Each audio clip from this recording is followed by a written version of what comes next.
Most people, hearing the name Sam Walton, instantly imagine vast warehouses, endless aisles, and a company so large it reshaped how a nation shops. A man who built an empire worth billions must have lived surrounded by chandeliers, grand staircases, and rooms soaked in luxury, or so the world assumes. The image seems almost automatic. The richest American of his era pulling up to an estate with marble fountains and iron gates, a palace that announces status long before its doors even open. Yet nothing about the real home of Sam Walton fit that picture. Instead of towering columns or manicured courtyards, visitors approaching his Bentonville residence saw something that made them question everything they thought they knew about wealth. The house didn't shine or intimidate. It blended quietly into the trees, almost shy, as if it didn't wish to attract any special attention at all. This contrast is what first disarmed people. They expected opulence. They found a modest ranch-style structure that could easily be mistaken for any hard-working family's home. No guards, no marble, no golden trim, just warm wooden siding, a simple roofline, and a yard that looked more like a piece of preserved forest than a billionaire's landscape. Some arrived with curiosity, others with disbelief, but all left with the same question. Why would the founder of a retail empire choose to live in a place so understated when he could have built anything he wanted? The answer wasn't written on the walls or hidden in the architecture. It lived deeper, woven into Sam's character, shaped long before Walmart existed, and molded by the values he carried from his earliest years. Even those who knew him personally felt the same first shock. They saw his humility at work, his old pickup truck, his unpolished wardrobe, his simple routines. But finding those same values echoed in his home felt like stepping into his inner world. The house revealed something essential about him, a philosophy far more powerful than any corporate statement. Comfort mattered more than spectacle, purpose more than presentation, and family far more than prestige. This wasn't just a stylistic choice. It was a quiet declaration about what success meant to him. And yet, for an outsider, the decision seemed almost mysterious. Why build small when the world expected big? Why stay grounded when his company was climbing toward unimaginable heights?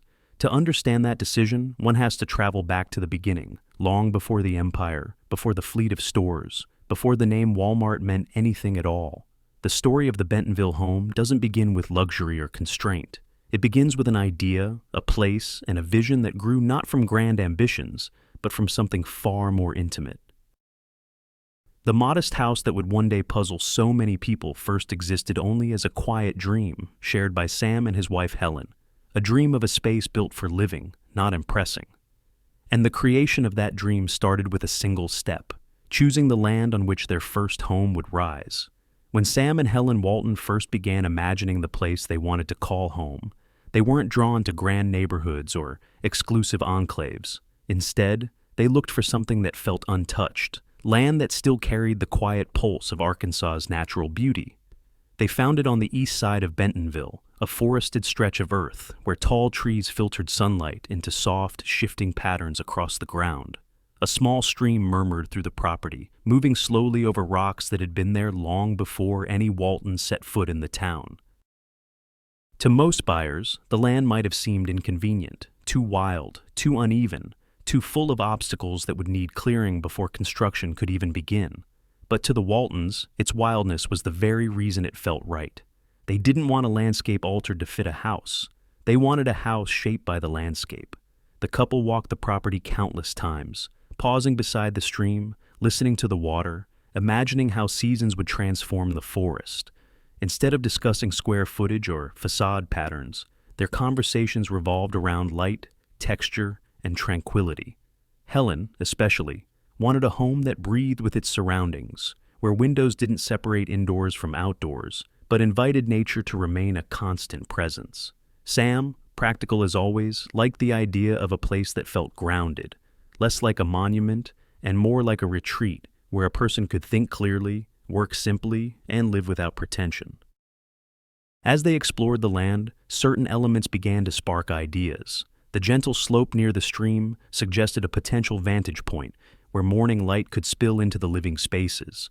The tall, straight trees created a natural frame, almost guiding where exterior walls might one day stand. Instead of clearing a path for the house, they imagined the house adapting to the terrain, respecting the existing roots, stone formations, and watercourse. The land's character became inseparable from the early concept, a home that did not impose itself on the environment but complemented it, almost like a continuation of the forest floor. Helen envisioned outdoor areas where the family could gather beneath the canopy of leaves, hearing the stream rather than distant traffic. She imagined rooms that felt cozy without being cramped, warm without being ornate. Sam imagined a space where ideas could flow as naturally as the water outside, a place where he could return after long days and feel the noise of the world soften. The land gave them a feeling of privacy without isolation, beauty without extravagance. It offered exactly what they never knew they needed, a refuge. But even the most vivid dreams need a guide to take form, someone capable of translating emotion into structure. The Waltons had the land and the vision, but the shape of their future home would come from the mind and hands of someone else. And that person, as fate would have it, carried the legacy of one of America's greatest architectural innovators. The unique identity of the Walton home didn't begin inside the family. It began with the architect who stepped onto that forested property and saw possibilities no one else had imagined. When the Waltons began searching for someone who could understand their vision, they weren't just looking for a builder. They needed an interpreter, someone who could translate the untouched beauty of the land into a living space. That search eventually led them to a young architect whose reputation was steadily rising, E. Fay Jones. At the time, Jones was not yet the household name he would later become. But among architects and students of design, he was already known as a prodigy shaped by an extraordinary mentor. Jones had studied under none other than Frank Lloyd Wright, one of the most influential architects in American history, a man whose work defined the concept of organic architecture, design that grows from the land rather than sits on top of it. From Wright, Jones inherited a philosophy instead of a formula. His approach wasn't about copying forms or repeating patterns. It was about learning how to listen to a landscape. He believed that the land itself provided instructions, where shadows would fall, where wind would travel, how morning light would move across stone and wood. Nature, to him, was not a backdrop, but a collaborator, a silent partner guiding every curve, angle, and material choice. When he stepped onto the Walton property for the first time, he didn't arrive with sketches or fixed ideas. He arrived with an open mind, observing how the stream twisted between trees, how the ground sloped gently downward, and how the forest seemed to breathe in quiet rhythm. The land felt alive, and Jones treated it with reverence. For the Waltons, meeting Jones was a revelation. He didn't talk about luxury features or imposing structures. Instead, he talked about harmony, warmth, and authenticity. He suggested a home where interior and exterior merged so seamlessly that the boundary would almost disappear. Rooms would be arranged not according to architectural convention, but according to the natural movement of the sun, the direction of the winds, and the placement of existing trees. Walls would rise where the forest permitted them, not where blueprints demanded. Windows wouldn't simply frame the outdoors. They would invite it in, allowing the textures of bark, leaf, and water to become part of the living space. Jones's sketches reflected this organic philosophy. His lines were soft, yet purposeful, moving around the contours of the land instead of erasing them. He chose materials that belonged to Arkansas: local stone, warm wood, and earthy tones that felt like an extension of the forest floor. His goal was not to build a house that dominated the landscape, but one that felt as though it had always been there, quietly resting between the trees. The design captured the Waltons immediately. This was exactly what they had imagined, but had never been able to express. And with each meeting, Jones pushed the idea further, blending function with poetry, simplicity with intuition. Yet even with all his respect for nature and subtle integration of space, it was his next proposal that stunned everyone involved. As Jones walked the property again and again, he kept returning to the sound of the stream and the gentle slope where the water gathered. It was here that he envisioned something bold, something almost outrageous for a family known for modesty. What if the house didn't just sit beside the water, but spanned directly over it? What if the building embraced the stream so completely that it became part of the home's heartbeat? What if the Waltons lived not just near nature, but above a living waterfall? The idea was daring, unexpected, and unlike anything Bentonville had ever seen. And it marked the moment when the house transformed from a simple refuge into a remarkable piece of architectural storytelling. When Jones proposed the idea of extending the Walton home across the flowing stream, it wasn't simply an architectural flourish. It was a commitment to making nature an inseparable part of daily life. He believed water brought movement, reflection, and serenity into a space in ways no manufactured feature could rival. And so, the stream, which had quietly wound its way through the forest long before the Waltons arrived, became the central axis of the entire design. Instead of diverting it or confining it, Jones wanted to celebrate it. The gentle sound of running water would drift through open windows, drift under the floors, drift across evenings when the family gathered in silence or laughter. The land would not be altered to accommodate a home. The home would bend to the rhythm of the land. To enhance the natural flow, Jones proposed constructing a small, discrete dam along the lower curve of the stream. This wasn't a heavy, disruptive structure. It was a carefully designed stone formation that would raise the water level just enough to create a reflective surface. The slight elevation slowed the current, allowing the stream to widen into a calm, glass-like pond. Suddenly, the property gained an entirely new dimension, not just sound and movement, but light. The pond worked like a mirror, catching the golden tones of sunrise, the soft blues of dusk, and the flickering silhouettes of passing clouds. At night, when the interior lights glowed through the windows, the water below echoed them back like quiet lanterns floating on the surface. The waterfall became the heart of this transformation. Where the stream dropped over the stone ledge, Jones shaped the rock so the falling water wouldn't roar but whisper. He wanted it to be present, a natural pulse under the house, without overwhelming its peacefulness. This delicate balance required precision. The stones had to be placed in such a way that the water would maintain its shape, sound, and flow throughout Arkansas's shifting seasons. As it trickled down, sunlight caught the droplets, scattering silver reflections across the underside of the structure. Even shadows played a role. Branches overhead cast moving patterns onto the pond below, and those patterns slipped onto the walls, ceilings, and floors through the house's wide windows, turning simple spaces into living canvases of shifting light. The effect inside was extraordinary. In the mornings, soft reflections shimmered along the stone walls, making them look almost alive. By afternoon, the pond sent cool blue hues into the living areas, creating a calmness that no paint color could replicate. And in the evenings, when the sun fell behind the trees, the windows framed the darkening water like a work of art, still, deep, and contemplative. The house wasn't merely set near a natural feature, it was energized by it. Every hour brought new colors, new shadows, new forms of movement. No 2 days looked exactly alike. The structure became responsive, a kind of living architecture that breathed alongside the landscape. Outside, the waterfall's gentle sound filled the yard with a calming rhythm. Visitors often paused without realizing it, simply listening. The rushing water made the property feel far removed from town, although Bentonville hummed just minutes away. Helen believed the waterfall gave the space a sense of retreat, a sanctuary where the family could unwind regardless of the pressures beyond their doorstep.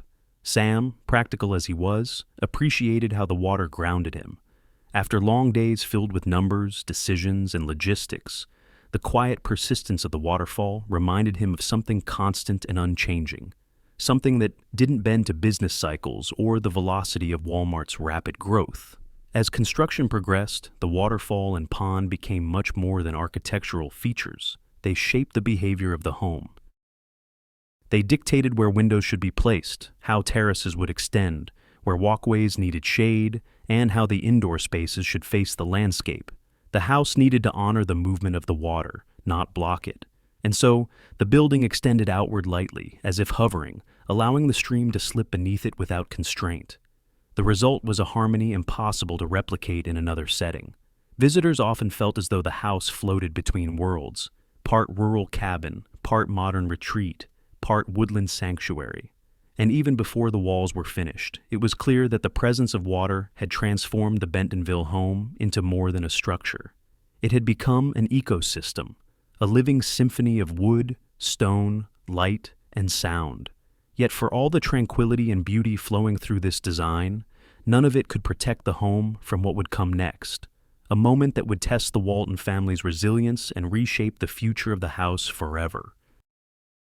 The storm rolled into Bentonville long after the town had gone quiet for the night. Heavy clouds pressed low over the trees, swallowing the moonlight and leaving the Walton property in near total darkness. Winds swept through the forest, bending branches, scattering leaves, and pushing the familiar calm of the stream into a more restless motion, the kind of storm that feels heavy before it ever announces itself. Inside the Walton home, the family settled into their usual routines, unaware that this night would mark one of the most dramatic turning points in the property's history. Lightning cracked across the sky with a force that seemed to split the night in two. For a few seconds, the forest lit up in sharp white light, carving silhouettes of trees onto the walls and windows of the house. Then came the thunder, deep, rolling, and close. It was the kind of sound that shakes the ground beneath you, reaching into the floors and beams of the building. Rain followed violently, hammering the roof, tapping against the glass, streaming down the large windows that Jones had designed so carefully to catch the gentle rhythms of nature. But on this night, nature was no longer gentle. The lightning strike that changed everything didn't come with warning. It didn't sound different from the bolts before it, but when it hit with precision, connecting directly with part of the house, igniting materials that had dried under the warm Arkansas summer. At first, the fire grew quietly, unseen, feeding on hidden spaces in the roof and wall. Smoke collected in cavities where no one would notice it until it was too late. By the time flames became visible, the fire had gained enough strength to move quickly, jumping from beam to beam, following air currents created by the storm itself. Helen was the first to notice something was wrong. A faint smell, wood burning where no fireplace had been lit, a haze gathering along the hallway ceiling. Within moments, the quiet of the night was replaced by urgency. Sam moved swiftly through the rooms, ensuring everyone was awake, guiding the family outside as the heat intensified behind them. The fire spread with a speed that made it clear the structure could not be saved. The home, once so peaceful and grounded, now glowed with a fierce orange light that pushed back the stormy darkness around it. As firefighters arrived, the flames had already consumed the central areas of the house. The tall windows, which once framed the forest like artwork, shattered under the heat, throwing sparks into the night air. The wooden beams, carefully chosen to echo the warmth of nature, fell in sections, sending embers upward like fragments of memory breaking apart. Even the waterfall beneath the home seemed powerless to interrupt the blaze. Its gentle sound drowned beneath the crackling roar of timber collapsing inward. The family could only watch from a distance, soaked by rain, stunned by how quickly something built with such care could be undone. Every room held part of their life: photographs, books, children's drawings tucked in corners, the familiar scent of dinner lingering in the kitchen, the warmth of evenings shared near the fireplace. And now, all of it flickered in the glow of a structure surrendering to the storm. No one spoke much. There wasn't anything to say. The loss felt both surreal and painfully real, a mixture of shock and sadness layered with helplessness. By dawn, the storm had passed. Smoke lifted from the ruins in thin gray ribbons, drifting among the trees. What had been a home full of warmth and movement had been reduced to charred stone, twisted metal, and blackened wood. Rain pooled where floors once stood.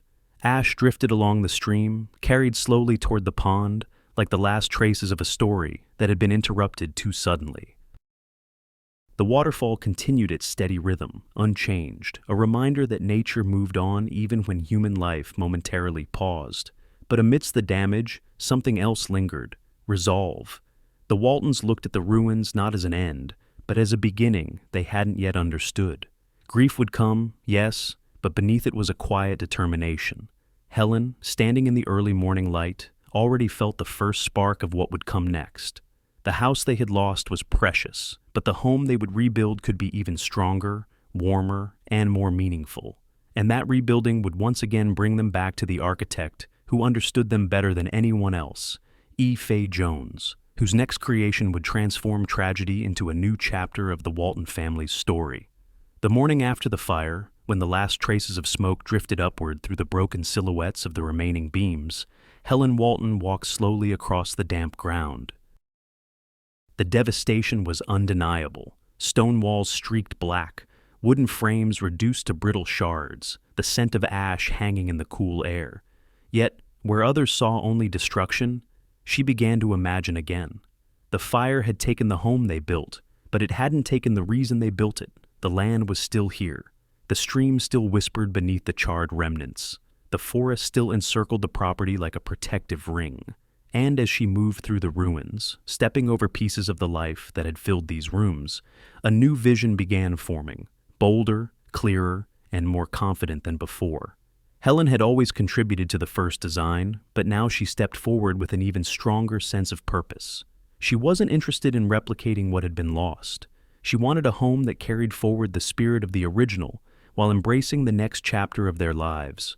The children were older now, their needs different. The family hosted more gatherings. Their routines had grown, expanded, matured.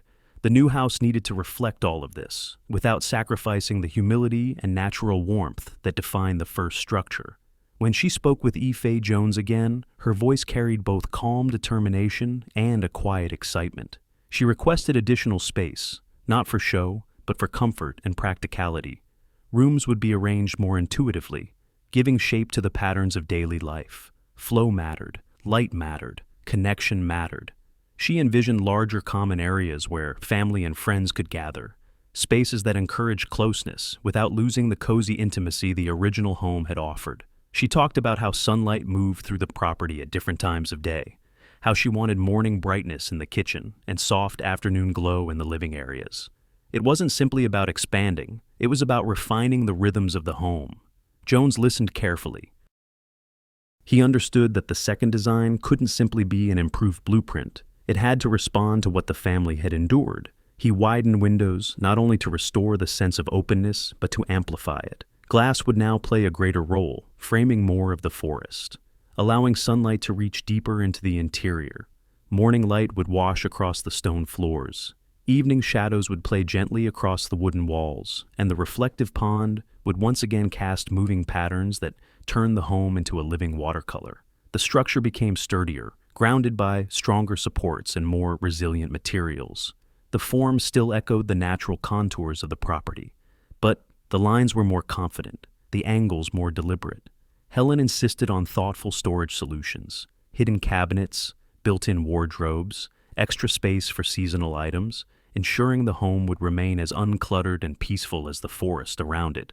Functionality guided every choice. She didn't want empty square footage. She wanted purposeful rooms that felt lived in, warm, and welcoming. One of the most notable additions grew directly from her insistence on comfort, a reconsideration of the home's climate systems. Sam, known for his frugal tendencies, had long resisted features he considered unnecessary. But after the fire, even he acknowledged that the new chapter required new thinking. Helen championed the idea of integrating central air, a feature that would make the house far more livable during Arkansas's hot summers. It wasn't extravagance, it was practicality, an improvement that elevated the home's comfort without altering its identity. During reconstruction, the family lived in a double-wide trailer set up right on the property. It was a daily reminder of humility, patience, and perseverance. Sam joked about it, treating the temporary home with the same acceptance he brought to every challenge in his life. But for Helen, the trailer symbolized more than temporary inconvenience. It symbolized the transition, the space between what was lost and what was being rebuilt. Each day she watched as new beams rose over the stream, as stone walls took shape again, as glass panels slid into place. The house grew in steady increments, the forest embracing it as it had embraced the original. What emerged from these efforts was not simply a reconstruction, it was a rebirth, a home that honored the past but embraced the future, a place where the echo of the previous structure blended seamlessly with Helen's refined vision, a home that carried the resilience of a family who refused to be defined by loss. As the final pieces were completed and the lights were switched on once more, the new Bentonville house stood not as a replacement, but as a testament. Beauty can return, stronger and wiser, after hardship. And now, with the walls rebuilt and the spaces reimagined, the home opened its doors to reveal the warmth and wonder of its interior, inviting anyone who crossed the threshold to experience the spirit that defined the Walton way of life. While crews cleared debris and the new foundation began to take shape, the Walton family settled into a living arrangement that would have seemed unimaginable for people of their status. A double-wide trailer placed right on the edge of the property. Sleek construction equipment hummed in the background each morning, but the Waltons woke not in a mansion or a rented estate. They woke in a modest mobile home, the kind purchased by families working hard to make ends meet. And for Sam Walton, perhaps the wealthiest retail entrepreneur in the country, the arrangement felt perfectly reasonable. The trailer sat slightly elevated on blocks, its aluminum siding glinting in the Arkansas sun. Inside, the floors creaked lightly when the wind pressed against the structure. Space was tight. The kitchen counter barely allowed two people to stand side by side, and the living area held only the essentials. No decorative touches, no elaborate furniture, just practicality. The air inside carried that familiar scent of new manufactured materials, mixing with the smell of coffee brewing in the morning, as Helen tried to bring a sense of calm to a space far smaller than anything the family had ever lived in together. But the simplicity of the trailer never embarrassed them. Instead, it highlighted something everyone close to the Waltons already knew. Luxury was never the measure of their happiness. Even in this temporary setup, routines formed. Breakfasts were shared around a narrow table where elbows occasionally bumped. Laundry was done with the sound of construction drifting through thin walls. Sam read reports at night while sitting on a couch that sagged slightly in the middle. The children, now young adults, visited and squeezed into the cramped quarters, laughing at the sheer novelty of seeing their parents, among the richest in America, living in a space smaller than many of Walmart's own break rooms. The experience revealed something essential about Sam's character. He didn't believe wealth should distance someone from the realities of everyday life. If anything, the trailer underscored his long-standing philosophy. Comfort comes from people, not possessions. He treated the situation almost like an adventure, joking that they were living like many of their customers, and doing just fine. Associates who visited the property were stunned to find their boss living so plainly, but Sam's attitude made the entire arrangement feel natural. No embarrassment, no pretense, no desire to hide behind fences or lavish rentals. Helen embraced the temporary home differently. She understood its purpose. This was simply the bridge between the past and the future. Yet she was the one who felt the trailer's limitations most keenly. She missed the kitchen where she'd prepared meals, the rooms filled with light, the sense of flow that Jones had so carefully built into the first house. But instead of longing for extravagance, she used those feelings to shape her vision of the new home. Living in such a small space clarified what truly mattered: thoughtful design, comfort, functionality, and a sense of connection with the land around them. The trailer also became a quiet observation post. Each morning, the family stepped outside and watched beams rise, stones being placed, glass panels slowly appearing. They could track the progress of their future home in a way that most homeowners never experience, from the very soil to the final details. The contrast between the trailer and the emerging structure heightened their appreciation for what was being created. They weren't rebuilding for grandeur. They were rebuilding for a life lived with intention. Despite the limitations, the trailer years strengthened the family's bond with the land. They heard the stream more clearly without walls to muffle it. They felt the forest's presence more directly. Nights were quieter, mornings brighter, and the property reminded them daily why they fell in love with it in the first place. It wasn't just a setting, it was a partner in their life story. By the time the new house neared completion, they weren't stepping into a monument or a showpiece. They were stepping into a home shaped by experience, humility, and resilience. The months in the trailer had ensured that the Bentonville house would never evolve into a symbol of wealth or ego. It would remain what it was always meant to be: a continuation of the Walton way of life, simple, grounded, and profoundly connected to the world around it. Stepping toward the Walton home for the first time, visitors often hesitated without knowing why. The boundary between the forest and the structure was so subtle that the eye couldn't immediately determine where nature ended and architecture began. A canopy of leaves filtered the sunlight, casting a shifting mosaic of brightness across the path that led to the entrance. From a distance, the house seemed to hover in place, rooted yet somehow weightless, its materials so closely matched to the surrounding woods that it looked less like a man-made structure and more like an extension of the hillside itself. As one drew closer, the sense of disorientation deepened. The front approach, intentionally understated, didn't announce itself with pillars or grand steps.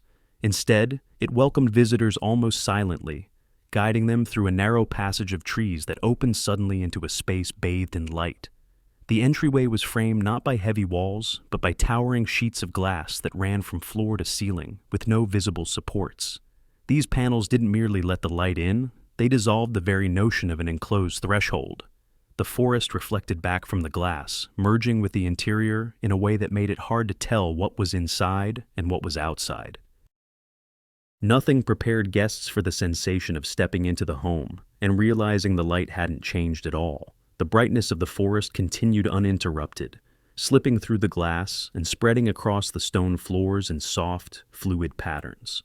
Shadows from the leaves above played gently on the interior walls as though the trees themselves had been invited inside. There was no single dramatic gesture at the entrance, no chandelier, no oversized foyer, because the true spectacle was the seamless continuation of the natural world into the space meant for living. Jones had designed the entry to work almost like a meditation. The first few steps inside were intentionally quiet, offering a moment of stillness before opening into larger rooms deeper in the home. The glass panels created the illusion that the walls had vanished, allowing the forest to appear within arm's reach, even though one was already indoors. Light flowed freely, gathering in warm pools across the stone surfaces. Even the air felt different here, not confined, but gently circulating, carrying faint scents from the trees outside and the rhythmic whisper of the stream below. Helen loved this transition most of all. She believed a home should greet you the way a friend does, without formality, without show, simply by opening itself without hesitation. The entrance reflected that philosophy perfectly. It didn't try to impress, it invited.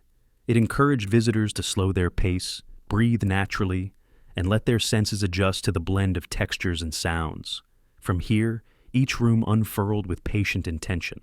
But this threshold was the moment when the home revealed its heart, a place where nature and architecture didn't resist each other. They cooperated. Even subtle details supported this illusion of disappearing boundaries. The wooden frames around the glass were stained to match the bark of nearby trees.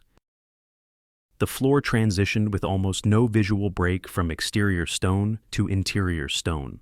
The soft hum of outdoor insects and birds slipped easily through the barely perceptible seams where glass met structure. On certain days, when sunlight struck the windows just so, the reflections became so perfect that the walls appeared invisible, as if the forest and house were sharing the same skin. Visitors often paused here longer than expected, quietly absorbing the moment. Some reached out to touch the glass, half expecting their hands to pass through. Others whispered, uncertain why the space felt so peaceful. But the effect was intentional. Jones wanted people to feel as though they had stepped not into a building, but into a clearing, an opening carved gently within the forest, so life could continue uninterrupted. It was only after taking in this serene, luminous entry that guests realized the home was preparing them for what lay ahead. The threshold wasn't just a doorway. It was a soft introduction to a deeper architectural journey, one that would reveal how the house opened, expanded, and breathed around the stream, the waterfall, and the land itself. The entrance served as a promise. What awaited inside would honor the same quiet harmony that greeted every visitor at the very first step. And so, the path led naturally inward, guiding the eye and the body toward the living spaces where the heart of the home waited, glowing with warmth and character. Moving deeper into the Walton home, the space gradually widened, almost as if the house were taking a long breath before revealing the room where its spirit resided. The living area did not announce itself with grandeur or heavy ornamentation. Instead, it unfolded in quiet layers, each step drawing the visitor into a warm, open expanse where light, texture, and air blended as naturally as the surrounding forest. This room, spacious yet intimate, became the heart of the home, the place where the rhythms of the Walton family's daily life intertwined with the early pulse of a growing retail empire. The first thing one noticed was the stone. Massive hand-laid stones formed thick walls that rose from the floor like part of the earth itself. Their surfaces carried subtle variations of color, deep grays, soft browns, hints of warm amber that changed with the shifting light from outside. These weren't polished decorative stones meant to signify wealth. They were natural, textured, tactile. They grounded the room, offering weight and calmness, a sense of permanence reflected in every uneven edge and handcrafted joint. Facing these rugged walls were windows of astonishing height. Towering panes of wood-framed glass stretched nearly from floor to ceiling, allowing the forest to spill into the room with almost no interruption.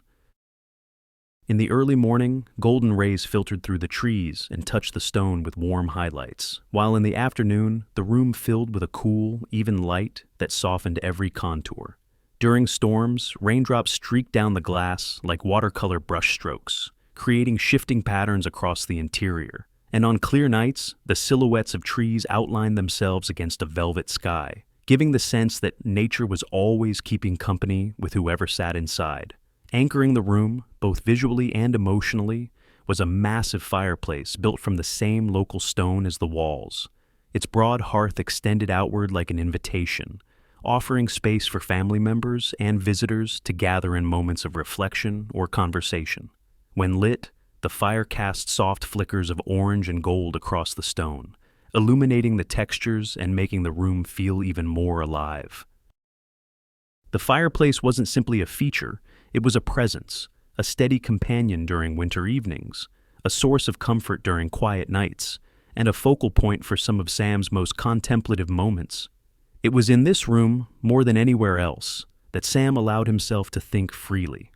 Sitting near the fire or gazing out at the trees, he often pondered the challenges facing Walmart. The living room wasn't a business office, but it served as a space where ideas could grow without the pressure of formal settings. Here, Sam reflected on store operations, listened to the experiences of associates, and considered ways to refine the customer experience. The room wasn't just a domestic haven. It was a quiet engine of innovation, a place where thoughts could gather and align with purpose. Yet despite its connection to strategy and ambition, the living room remained first and foremost a family sanctuary.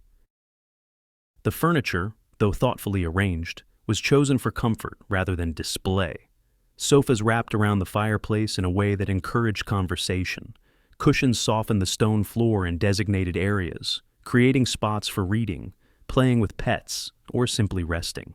Bookshelves held not only business materials, but also novels, family albums, handmade crafts, and objects that carried memories rather than status.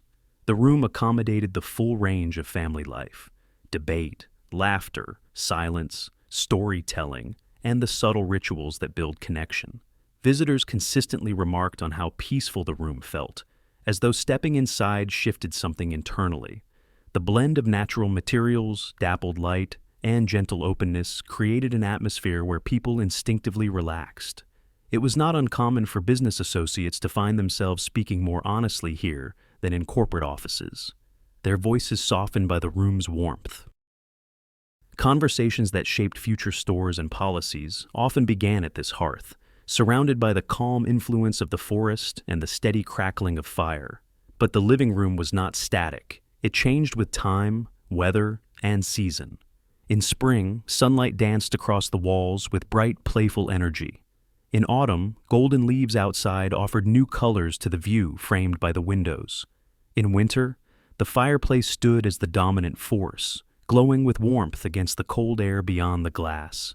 Each transformation breathed new character into the room, ensuring it never felt ordinary or predictable. This was the heart of the Walton home, not because of luxury, but because of authenticity. It embodied the values that defined Sam's life and leadership: simplicity, purpose, comfort, and deep connection to the world around him. And as anyone who stepped through this room quickly learned, every space in the house had been shaped with the same intention. The living room led naturally toward quieter corners and more intimate spaces, guiding the visitor gently into the next chapter of the home's story, rooms where reflection deepened and ideas quietly took form. Beyond the openness of the living room, the house began to shift in mood. The ceilings lowered slightly, the light softened, and the architecture guided visitors into a more intimate part of the home. Here, the spaces felt quieter, not because they were small, but because they were designed for reflection, concentration, and stillness. This was where the energy of the household gently receded, allowing the mind to settle. These rooms balanced the living room's vibrant warmth with corners of contemplation, where Sam Walton often retreated to think, to read, or simply to listen to the movement of the forest outside. The hearth room was the first of these more intimate spaces, positioned just around the bend from the kitchen and living areas. Although it shared certain design elements with the larger rooms, stone, warm wood, large windows, it felt noticeably cozier, like an internal sanctuary placed deliberately at the center of the home. A corner fireplace rose from the floor, with the same rugged beauty as the one in the living room, but its scale was smaller, more personal. Flames flickering within this hearth didn't command the room, they embraced it. When lit, they cast a gentle glow across the geometric patterns Jones had embedded into the ceiling, transforming the space into a warm cocoon suspended between the house and the woods. Here, Sam often sat with a notebook or a stack of reports, not out of obligation, but out of habit. The hearth room had a way of inviting concentration without forcing it. The natural light filtered in at an angle that encouraged quiet focus, and the soft sounds of the waterfall outside seemed to create a steady rhythm that helped ideas unfold. Many of the thoughts that later shaped Walmart's approach to customer care, employee engagement, and community connection began not in a boardroom, but in this softly lit corner of the house. The environment didn't compete with the mind, it cleared space for it. Yet the true center of Sam's intellectual work lay just beyond the hearth room, behind a wood-paneled wall that concealed more than one visitor realized. The family's private study was tucked thoughtfully into the architecture, almost hidden, as though the room itself understood that the deepest thinking required a degree of retreat. Stepping inside, one immediately felt the shift. The acoustic hum of the house softened, and even the bright forest outside seemed quieter when seen through the study's more modestly sized windows. The room held a simple wooden desk, worn slightly at the edges where Sam's hands had rested over the years. Papers were stacked with purposeful disorder: notes, store reports, customer feedback, handwritten lists of ideas scribbled during moments of sudden inspiration. There were no trophies, no extravagant decor, no artifacts signaling wealth or power. Instead, the shelves held business books, local histories, a few favorite novels, and binders filled with insights gathered from travels across Walmart stores. Every item in the study felt used, not displayed, functional, not decorative. Sam never needed luxury to think sharply. The quiet hum of the forest outside, the weight of the desk beneath his fingertips, and the sturdy wooden chair supporting him were more than enough. This was where he studied trends, refined strategies, and explored ways to keep improving the customer experience. He practiced a philosophy of constant curiosity, always asking how things could be made simpler, more efficient, more accessible.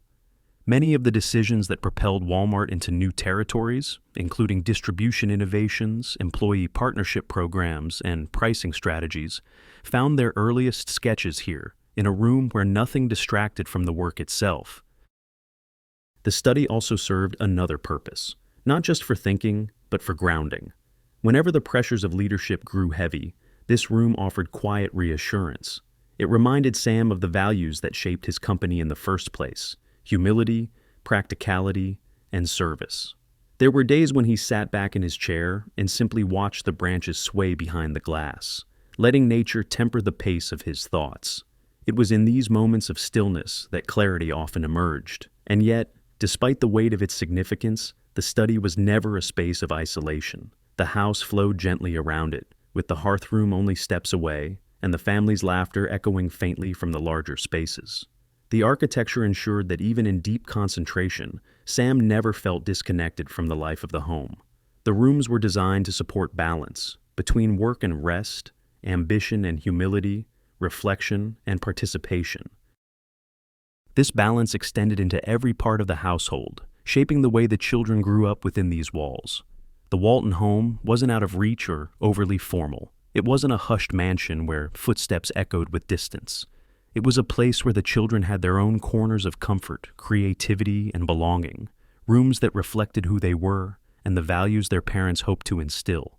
From the hearth room and the private study, the path of the home naturally flowed toward the bedrooms, spaces full of personality, memories, and the small details that defined family life. Moving from the quiet concentration of Sam's study toward the private wing of the home, the atmosphere shifted once again. The architecture softened, the ceilings lowered, and the hallways took on a more personal rhythm. This part of the house felt distinctly different, not designed for guests or business conversations, but for the children who grew up here, each room reflecting the personality of the young Walton who called it home. These weren't lavish suites meant to signal status. They were honest, practical, thoughtfully arranged spaces where imagination, curiosity, and the early foundations of responsibility could take root. The bedrooms were positioned along a stretch of hallway that gently curved with the contour of the land, allowing each room to catch its own unique pattern of sunlight throughout the day. The windows were intentionally offset, not overlooking the most dramatic views of the property, but framing quieter scenes, a cluster of trees, a patch of moss, the shimmer of the pond through leaves, the shifting shadows that marked the passing hours. Nature wasn't merely a backdrop. It was a constant companion shaping the children's daily routines, their sense of calm, and their early understanding of the world. Inside, the rooms were simple but deeply personal.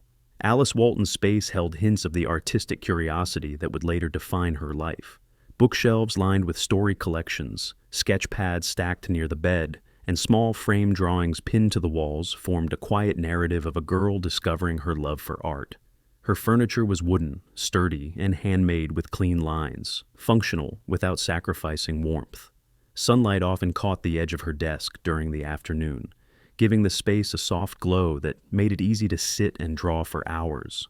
Rob Walton's room, by contrast, leaned toward organization and structure. His shelves held neatly arranged school materials, early collections of sports memorabilia, and small wooden models he had assembled himself. The desk sat near a window that faced the trees, a view that balanced focus with calm. The room wasn't large, but its arrangement created a sense of order that reflected his developing interest in leadership, planning, and problem-solving. Jim Walton's bedroom carried a quieter energy, subtle, grounded, and gentle. His walls held a few family photos, handwritten notes, and objects he treasured from childhood adventures. His furniture was simple, with built-in drawers that maintained the uncluttered feel Helen valued throughout the home. The room opened toward a more shaded area of the property, which kept the interior cool and softened the light. It was a space where a child could think deeply, dream quietly, and feel entirely at ease. John Walton's room held the hum of youthful curiosity. Items from outdoor explorations, pebbles, feathers, leaves, small hand-carved trinkets, were displayed on shelves or tucked into drawers. His windows framed a view of the slope leading toward the stream, a landscape that would later influence his love for open skies, adventure, and philanthropy rooted in the natural world. The space felt alive with possibility, not because of decoration, but because of the creative spirit contained within it. What united these rooms wasn't their style or arrangement, but their lack of extravagance. There were no ornate carvings, no expensive art pieces, no custom luxury finishes. The children didn't grow up surrounded by objects meant to impress others. Instead, they grew up in rooms that encouraged humility, focus, and authenticity. Everything here had a purpose: to provide comfort, to support growth, and to give each child a place to discover who they were without distraction or pressure.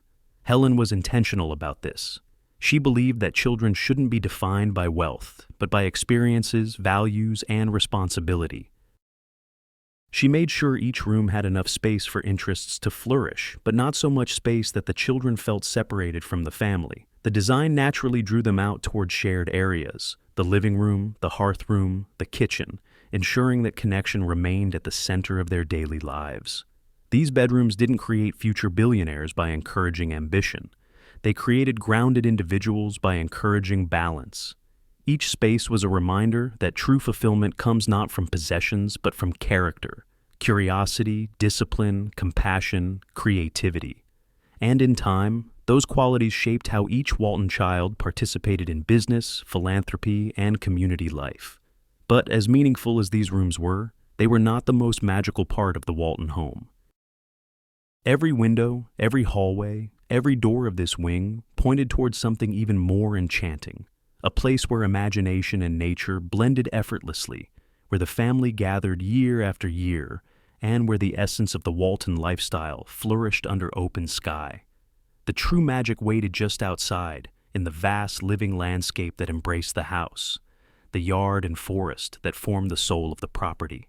Stepping out the back doors of the Walton home felt less like exiting a building and more like crossing into a natural sanctuary designed with deliberate reverence for the land.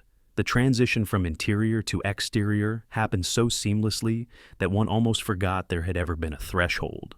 Wooden steps, shaped with the same warm tones found throughout the house, spilled gently into the open yard, guiding the family into a landscape that felt untouched despite the careful attention given to its arrangement. This outdoor world was not manicured into perfection. It was curated to preserve the wilderness that Sam and Helen loved from the moment they found the property. Tall trees bordered the entire yard, creating a protective canopy that shifted with the breeze and filtered sunlight into delicate patterns across the ground. The leaves cast shadows that danced throughout the day, moving rhythmically from one corner of the yard to another. These trees were not merely background. They framed childhood memories, grounded conversations, and offered refuge when life felt too fast. Their presence brought the house into constant dialogue with the forest, allowing the family to feel, even in their own backyard, that they were part of something larger and older than themselves. At the center of this natural world was the sound of water. The waterfall, carefully shaped during the home's original construction, continued its steady, calming flow, even after the fire and rebuild. Water spilled over stone in an unbroken ribbon, landing in the reflective pond below with a soft, melodic persistence that never felt intrusive. The waterfall served as the home's eternal heartbeat, its rhythm audible from the kitchen, the living room, the bedrooms, and especially here in the yard, where it harmonized with birdsong and rustling leaves. Its presence created an atmosphere of peace that grounded every moment spent outdoors. The pond that formed at the base of the waterfall shimmered throughout the day, catching sunlight in the morning and reflecting the warm glow of the home in the evening. Ducks occasionally landed, gliding across its surface before disappearing into the reeds. Frogs gathered around the edges at dusk, their voices creating a gentle chorus that blended with the soft night air. For the Walton children, this pond became a quiet world of exploration, skipping stones, watching ripples expand, discovering insects and pebbles shaped by the water's patience. It wasn't just scenery, it was a place where values of curiosity, respect for nature, and patience naturally took root. Further from the water, the yard opened into soft, grassy expanses where the family often gathered.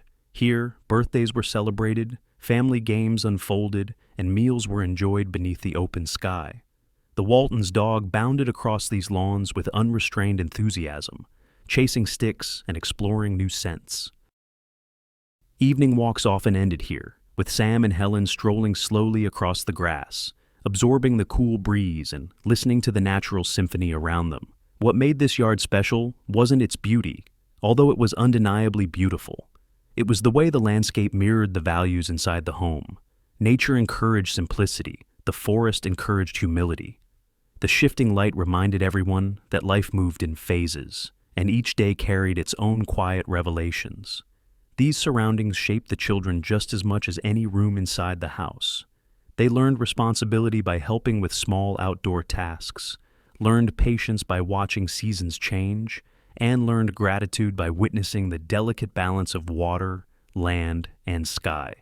The yard also grounded Sam himself, offering a counterweight to the immense complexity of running an expanding retail empire. After long days of travel, store visits, and leadership challenges, he often stepped outside to reconnect with the serenity of this place. Here, he wasn't the founder of a multi-billion-dollar corporation. He was simply a father, a neighbor, a man reflecting on the choices that shaped his life. The forest did what no boardroom or executive meeting ever could. It restored him. This connection between home and nature strengthened the family's relationship with their community as well. The landscape wasn't walled off, hidden behind gates or guarded by security. It rested openly, blending into the larger woods of Bentonville. Neighbors walked by, greeted the Waltons, and sometimes paused to admire how harmoniously the property fit into its surroundings. This openness reflected a value Sam held throughout his life, that wealth should never isolate a person from the community around them. But the significance of the Walton home, the house, the land, the forest, the waterfall, didn't stay confined to this private world. Its influence extended outward, touching the people of Bentonville, shaping a sense of place, and creating a foundation on which an entire region would grow. What had started as a personal refuge soon became a quiet symbol of values that would reshape a town, and, eventually, the world of retail itself. Long before Bentonville became synonymous with global commerce and corporate headquarters, it was a quiet southern town framed by rolling hills, shaded streets, and a pace of life that rarely hurried. It wasn't the kind of place most people imagined when they pictured the home of a rising business empire.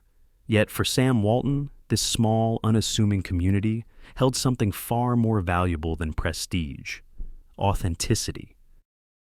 And as his family's home settled into the landscape, it began to shape Bentonville in ways no one could have predicted, not through grandeur or influence, but through the quiet power of values lived consistently and visibly. The Walton residence became an anchor point in a town that was beginning to stir with economic potential. Sam's decision to keep his home modest and rooted in Bentonville sent a message not only to locals, but also to the early team members who would help Walmart grow. Leadership didn't sit on a distant hill behind gates. It lived on a forested lot, close enough for neighbors to wave as they walked by. This proximity between the leader of a massive company and the people of his small town created a culture that shaped Bentonville's trajectory. Residents felt a closeness to the man guiding one of the most influential companies in America, and that closeness gave the town a sense of shared investment in what Walmart would become. The ideas that emerged within the walls of the Walton home, ideas about affordability, community support, fair treatment, and accessibility, did not remain confined to those quiet rooms. They spilled outward, influencing the structure and identity of Bentonville itself. As Walmart expanded, the home served as a stable point of reference, a reminder that even as the company reached into new regions and markets, its heart remained here, simple, practical, and deeply connected to everyday life. Local businesses noticed the changes first. More people came to Bentonville seeking employment, partnerships, and opportunities. The presence of the Walton family, grounded and approachable, made outsiders feel welcome. Bentonville began to grow, not in loud, explosive ways, but in steady, confident steps that mirrored the ethos of the family. Roads expanded, schools strengthened, small shops found more customers. Restaurants opened to feed the growing community of associates. The town didn't lose its charm. It matured around the steady hum of economic transformation. As Walmart built its early headquarters in Bentonville, the Walton home remained a constant presence, a symbol of the values that guided every major decision. It wasn't unusual for associates or visiting partners to see Sam driving his old pickup truck through town, or walking into a local diner wearing simple clothes and a modest smile. That behavior rooted the corporate culture in humility. It reminded everyone that success wasn't measured by appearances, but by impact. And that mindset seeped into the town's character. Bentonville didn't aspire to become a flashy metropolis. It aspired to remain authentic while growing into a place of opportunity. The Waltons' choice to stay in Bentonville rather than relocate to a major city had a ripple effect that reshaped Northwest Arkansas. Vendors, suppliers, and service partners began establishing operations nearby to stay close to Walmart. Gradually, the region transformed into a major economic hub, drawing professionals and innovators from across the country. Yet, even as skyscrapers, offices, and modern developments appeared, the Walton home remained untouched, quiet, modest, and surrounded by the same trees that once sheltered the property before the first store opened. More than anything, the home influenced the spirit of Bentonville by embodying the philosophy that shaped Walmart's rise: people first, values first, community first. The house didn't need to broadcast wealth to make an impact. It made its mark by proving that leadership could be humble, that influence could be gentle, and that transformation could begin from a place as simple and grounded as a family home among the trees. The impact extended further through cultural and philanthropic contributions initiated by the Walton family. Helen's passion for education and the arts helped plant the early seeds that would, decades later, blossom into institutions like Crystal Bridges Museum of American Art, a landmark that brought national attention to Bentonville and reshaped its identity from a retail town to a cultural destination. This museum, surrounded by trails and natural beauty, echoed the same architectural principles that defined the Walton home: integration with the landscape, accessibility to all, and the belief that beauty should be shared. What began as a quiet residence gradually became a beacon, subtle yet powerful, in the shaping of a town. The home didn't just sit in Bentonville, it participated in its evolution. It reminded residents of the values behind the company that employed their neighbors, funded local projects, and reshaped the regional economy. It fostered a sense of unity, showing that even the most influential figures in the area lived modestly and stayed connected to the community. And yet, as much as the Walton home shaped Bentonville, its significance extended beyond economic and cultural impact. The house wasn't only a symbol of a town transformed, it was the cradle of a family legacy. The next generation of Waltons, each shaped by the warmth, simplicity, and values within those walls, would go on to influence business, philanthropy, art, and education in profound ways. The story of Bentonville flows naturally into the story of the Walton children, for the home did not just transform a town, it shaped the hearts and futures of those who grew up within it. Within the walls of the Walton home, legacy was not taught through lectures or strict rules. It emerged naturally from the rhythms of daily life. The house itself, quiet, grounded, unpretentious, became the family's first and most enduring teacher. Every corner, every room, every tradition woven into the structure carried the same message. Humility matters, purpose matters, and integrity matters. These values weren't abstract ideals. They lived in the stone floors, the wooden trim, the soft glow of lamps in the evening, and the warmth of shared meals that served as the heartbeat of the household. Family dinners were perhaps the most enduring ritual. No matter how quickly Walmart expanded or how many responsibilities weighed on Sam's schedule, evenings were reserved for gathering around the dining table. Plates passed from hand to hand. Conversations unfolded freely, sometimes lighthearted, sometimes deeply thoughtful. Sam shared stories from the road and lessons about customers, fairness, and listening. Helen added reflections on kindness, community, and the importance of helping others quietly, without fanfare. The children absorbed these moments not as instructions, but as the normal cadence of life. They learned that leadership meant setting an example, not seeking attention.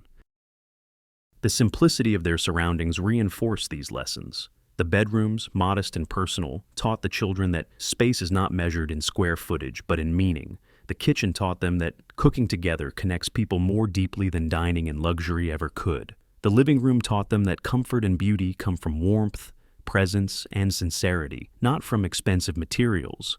Even their chores, small tasks like gathering firewood, helping set the table, or tending to the outdoor spaces, reinforced the notion that every member of a family, no matter how young or old, contributes to the environment they share. Nature played its own role in shaping their worldview. The forest that encircled the house offered solitude and perspective. The waterfall taught them patience. The pond taught them observation, and the shifting seasons taught them resilience. The children learned early on that life moves with cycles, not shortcuts. They felt the forest's quiet authority and carried that grounding with them long after leaving home.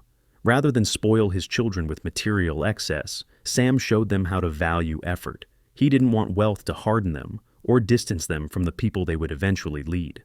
So he brought them into the heart of Bentonville, introduced them to store associates, and allowed them to see firsthand that success depended on the goodwill and trust of everyday families.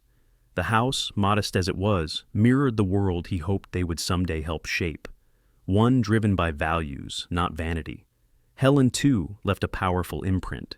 She nurtured curiosity, encouraged education, and believed deeply in the transformative power of the arts. Her influence could be seen in the bookshelves, the framed prints, the musical instruments tucked into corners, and the gentle rituals of creativity she introduced into the home. She taught her children to appreciate beauty, not as luxury, but as nourishment for the mind and heart. This philosophy later inspired the family's cultural and philanthropic work, eventually culminating in institutions that reshaped the region's artistic landscape. As the children grew into adults, the lessons embedded in the home remained central to their lives. Alice carried forward her mother's passion for art, ultimately shaping one of the most significant museums in the United States. Rob stepped into leadership at Walmart with the same steadiness and humility he saw in his father. Jim strengthened the family's commitment to community development, supporting education and local growth. John pursued philanthropy with a spirit of service, grounded in the belief that opportunity should be available to all. None of this blossomed from wealth alone. It blossomed from the values learned inside that house. From the way sunlight entered the living room in the morning and made the day feel open with possibility. From the way the family sat together beside the fireplace on winter nights. From the way the children walked barefoot across cool stone floors, absorbing the quiet strength beneath them. From the way green branches rustled against bedroom windows, reminding them that life was bigger than themselves. The Walton home became a vessel of memory and meaning, a place where discipline grew naturally alongside creativity, where humility coexisted with ambition, and where a family learned that influence carries responsibility. It offered a calm foundation that allowed each generation to build upward without losing sight of what grounded them. And even as the legacy continued to evolve, the house remained a silent witness to the values that shaped one of America's most influential families. But the story of this home does not end with its role in shaping individuals. Its significance reaches beyond walls, beyond family, and beyond time, transforming it into a symbol of something larger, the enduring power of simple living, purposeful choices, and quiet strength. In the end, the Walton home became more than a residence, more than a family retreat, and more than a quiet architectural treasure tucked among the trees of Bentonville. It emerged as a lasting symbol, one that captured the essence of an era, defined the philosophy of a business empire, and revealed the character of a man whose influence would shape the lives of millions. This modest structure, built from stone, wood, and humility, came to embody a worldview that challenged traditional ideas of success and power. It showed that greatness does not require grandeur, and that a revolution can begin in a place as simple as a ranch-style home beside a forest stream. The house symbolized the conviction that purpose matters more than appearance. It rejected the idea that wealth must be displayed or celebrated through extravagant spaces. Instead, it quietly affirmed a belief central to Sam Walton's life, that value is found not in what one owns, but in what one builds, for others, for community, and for the future. The home served as a daily reminder of this philosophy. Every morning, when sunlight poured over the stone walls and stretched across the floors, it reinforced the message that clarity comes from simplicity, that decisions made without distraction can lead to extraordinary outcomes, that being grounded, literally and figuratively, helps a person see the world more clearly. This environment didn't just reflect Sam's beliefs, it shaped them. The quiet rhythm of the waterfall, the patient presence of the forest, and the practical warmth of the stone and wood all reinforced the values that guided his leadership at Walmart. The home nurtured his determination to keep prices low for families who struggled. It encouraged him to listen to associates, to trust the wisdom of people on the ground, and to treat every store as a community. His philosophy grew not from boardrooms or luxury retreats, but from evenings spent near the hearth, watching shadows dance across the walls and thinking about how to serve people better. The home also stood as a subtle rebuke to excess. While many executives of his generation embraced opulent lifestyles, Sam chose to remain close to the life he knew, one shaped by frugality, hard work, and a belief that leadership requires empathy. The house didn't isolate him from ordinary experience, it kept him connected to it. That choice resonated far beyond his lifetime, influencing Walmart's culture and showing future generations that success doesn't have to separate a person from their roots. For the Walton family, the home became a living archive of values passed from one generation to the next. It held the echo of shared meals, the glow of evening fires, the laughter of children exploring the yard, and the thoughtful silence of nights spent watching the forest breathe. These memories didn't fade, they infused the home with meaning, transforming it into a vessel of identity. Long after the children grew up, the lessons learned here continued to guide their choices in business, philanthropy, and community life. On a broader scale, the home captured the spirit of a pivotal moment in American history. It represented a shift in how people thought about success, not as something measured by luxury, but by impact. In an age when companies grew rapidly and wealth multiplied, the Walton home reminded the world that influence could be exercised quietly, with restraint and intention. It stood for a philosophy that valued substance over spectacle and integrity over indulgence. In many ways, the house mirrored the evolution of Walmart itself, unassuming on the outside, yet built on powerful ideas that transformed industries and communities. Even today, the Walton home stands as a testament to these ideals. Visitors who encounter it are often struck not by what it displays, but by what it refuses to display. Its modesty becomes its message. Its quietness becomes its voice. It invites reflection on what truly matters. Not the scale of a house, but the values cultivated within it. Not the appearance of success, but the influence of purpose-driven choices. The house whispers a universal truth. That impact does not come from noise, but from intention. That a simple life, lived with conviction, can reshape a town, a company, a nation, and even the world's understanding of leadership. The Walton home proves that extraordinary legacies can rise from ordinary places, and that sometimes the most powerful structures are the ones that never try to impress, but simply try to stay honest. And so, the modest residence of Sam Walton lives on not just as a piece of architecture, but as a philosophy carved into stone and timber, a quiet legend that continues to remind us that humility, clarity of purpose, and dedication to community can create a legacy more enduring than any mansion ever could.